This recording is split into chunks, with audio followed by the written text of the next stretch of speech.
একটা মেয়ে আমাকে টিকটকে মেসেজ দিছে, ভাইয়া আপনাকে আমার খুব ভালো লাগে। আমি বললাম কোথায় দেখেছেন আমাকে?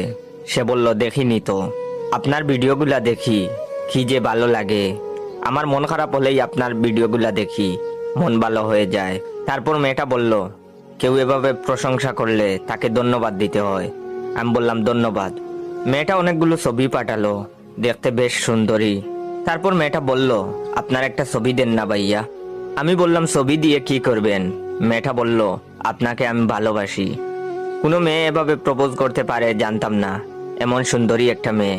তাই মেয়েটাকে আমি বললাম, আমি দেখতে পচা, আমি আসলে কালাপাটা মইনুদ্দিন। মেয়েটা বলল, আমার কোনো সমস্যা নাই, মানুষের রূপ দিয়ে কি হয় বলেন তো? আমি বললাম, আরে বাহ, এই বয়সের মেয়ে দেখি অনেক বুঝে। আমি বললাম ছবি দেখে পালাবেন? এর আগে অনেক মেয়ে আমার ছবি দেখে আমাকে ব্লক করে দিয়েছে। তখন মেয়েটা বলল, আমি এমন না, আমি আপনাকে সত্যি সত্যি ভালোবাসি। তখন আমি একটা ছবি দিলাম, দেখলাম মেয়েটা কোনো কিছু বলছে না। আমি জিজ্ঞেস করলাম, কি এখনো ভালোবাসো? তখন মেয়েটা বলল, কি বলেন এইসব আঙ্কেল, আমি আপনার মেয়ের মতো, আপনার বয়স তো আমার বাবার সমান। আমি বললাম, হ্যাঁ, আমি তো আমার বাবারই ছবি পাঠাইছি।